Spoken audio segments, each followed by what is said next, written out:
Hi, Hello. everybody. We couldn't decide who was going to go first. Hello, everybody. Welcome to Fauxropter. My name is Bobbie Gaucher. And I'm John Dutton. And I think in the last episode we forgot to say that, but I'm pretty sure everybody knows by now. And if you don't know, now you know. Mm-hmm. And if you don't care, you're at the right place, because this week's word is...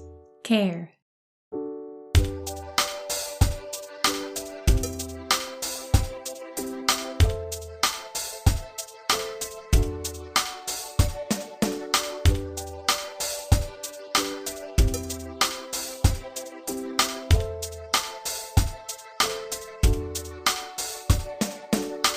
Once again, this is a John word.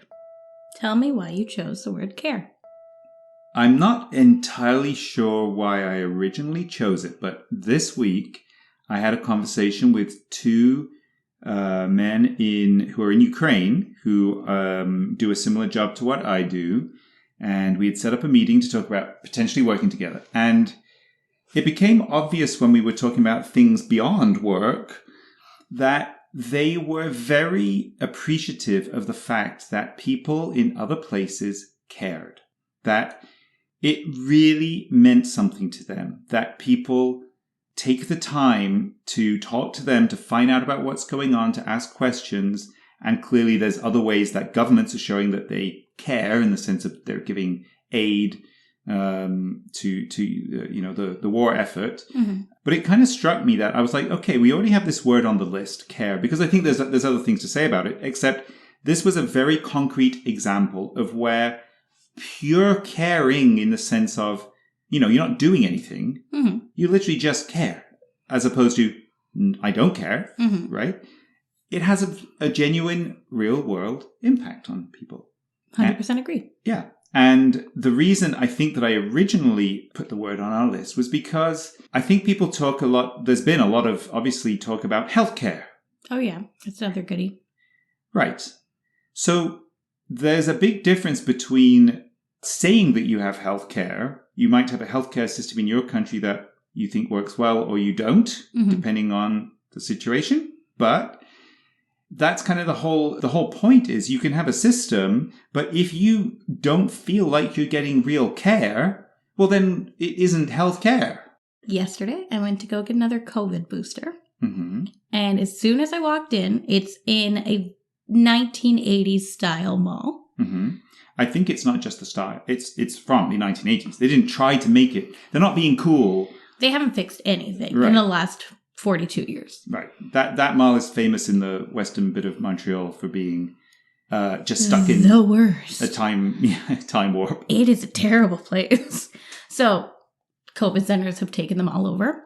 As soon as I walked in, right away, looking at different signs, a woman came over and asked if I was looking for the COVID vaccine center. I said yes. And she proceeded to give me a guided tour of the mall, and then brought me into the COVID center, and then bragged about how great her team is and what good care they would be giving. And at the end of the day, it's a COVID vaccine. Nobody really wants it, but it was really nice that they cared. Mm-hmm. And I could feel it the whole way through. It was such a solid team. I felt like I was receiving great health care, and it was free. Yeah. And, I mean, obviously somebody could argue with that and say, yes, but you pay in your taxes. Yeah, of course, no kidding, right? Mm-hmm. But in reality, you just show up and it's free. Yeah. So, yes, and I have had a similar experience with every COVID shot that I've had too, in the sense that you really got the impression that people cared about your well-being, because that's the thing that takes it one step beyond pure physical care. It's because you can sort of do care by the numbers, right? Mm-hmm. You can sort of show up if you're a doctor or a nurse or whatever and put you in a room and go and check your vitals or whatever and then give you some medicine. And you can actually do all that without caring. Mm-hmm. And I'm sure we've all sometimes experienced that, right? Yeah, but bedside manner is such a big part of healthcare in Canada. In I would say it's a big part everywhere, because you might not have it in some places. Well, and in some places you might only have it if you can afford it, mm-hmm. which kind of sucks, because I feel like everybody deserves to be cared for. And again, I come back to those Ukrainian guys. I wasn't giving them anything. It was purely moral support, the care. Yeah. Well, you did give them something. I know it doesn't seem like much, but you cared. Well, yeah, but that's it, right? So that's the non-physical care. Because the physical care of a doctor or nurse is something that is valuable. Like, that's great. It's great that you get that. If you're bleeding, they bandage you up and stuff, and you need that, and that kind of care, that level of care, great, right? Mm-hmm. But I feel like it's easy to concentrate too much on that and not enough on, because we are people who, live in a society with other people. I know we often talk about this stuff. It really means something when other people care. And no matter how individualistic you are, to go back to a previous episode again, you can pretend that you don't care, Mm-hmm. but you really do. Well, I think it's interesting because how many conversations do you open with, how are you? Yeah. The amount of times I care about how somebody is. Exactly. If I'm going to ask, I do actually care. Yeah. And to be honest with you, you can find the most individualistic people, and it sounds like a rehash a bit of that episode, but like whether they're libertarians, whatever you might be, who just love it when they find a bunch of other people who think the same way. Right? But I think because they want some other people to care about what they think. Everybody wants somebody to care. Yeah. It's just so natural. But that's why I brought up how are you? Because it's innate to ask that question. Mm-hmm. Even if, let's say you don't care, it could be somebody you've never met before. Your automatic response to saying hello is, hello, how are you?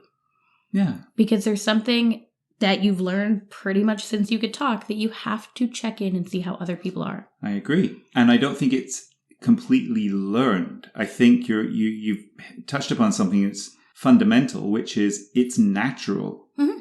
Because we're social animals, it's natural to care, to express care, Mm-hmm. right?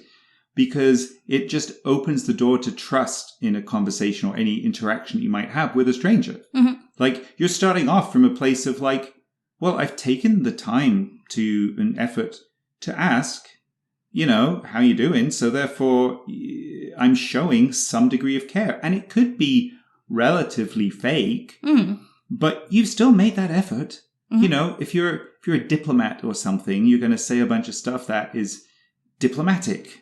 It doesn't necessarily come from the heart because that's your job, right? Yeah. But you still do it. Mm-hmm. And there's a reason that those people do it.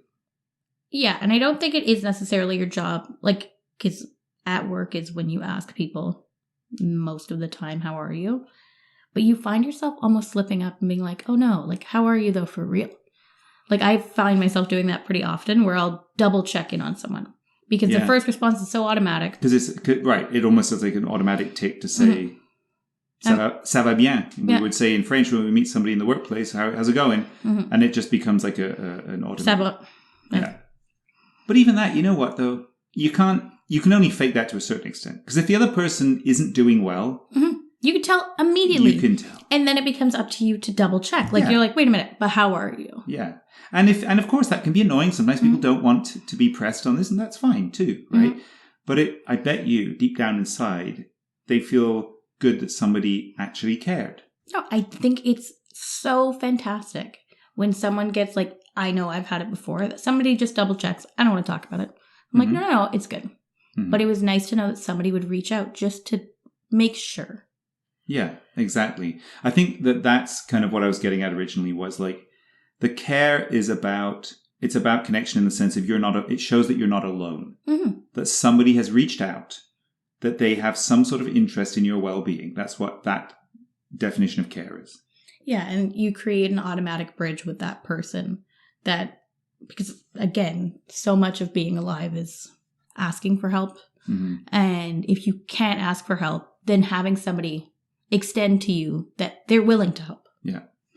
I tell you, an interesting example that just popped into my head is this TV show, Succession. Have you seen? Well, you've seen everything on TV, so of course. Yeah, I love television. Right. So I'm a little behind on this series, near the end of season 1, but the patriarchal guy who's crappy...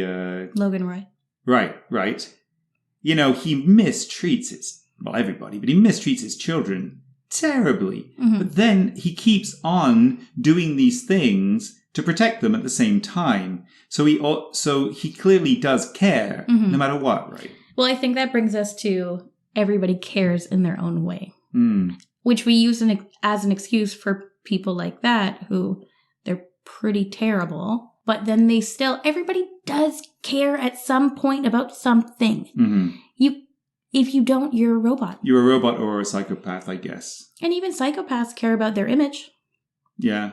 Yeah. So everybody cares about something. And it's almost strange when someone who's like so harsh and direct lets that little bit of caring show.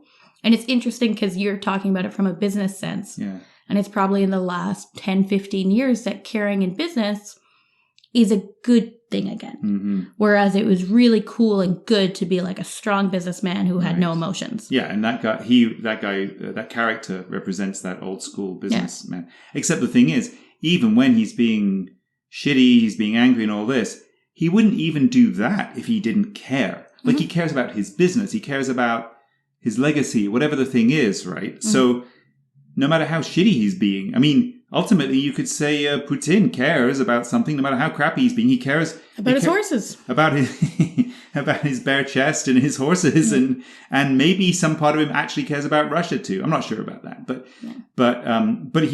you know, you wouldn't be alive or you wouldn't be a human being if you didn't care about anything. Right? Mm-hmm.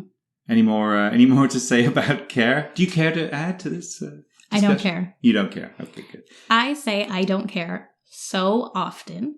Because I mean it a lot of the time. Right. Like, what do I want for dinner? I don't care. Yeah. I just want to eat. Right. Where do I want to go?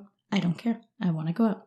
Right. And I say it as a reaction. Mm-hmm. And I know that me and you have gotten into arguments about it. Mm-hmm. Because you've turned around and been like, well, you do care.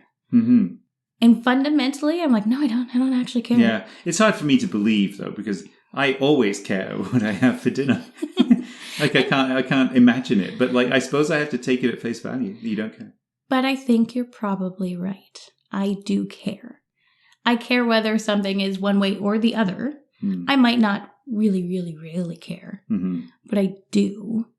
And it's been interesting because I'm trying to take it out of my vocabulary. Okay. Well, that's a good place to end. That you're trying to care. Not care. You're trying to care. Yeah. Even about silly things. Okay.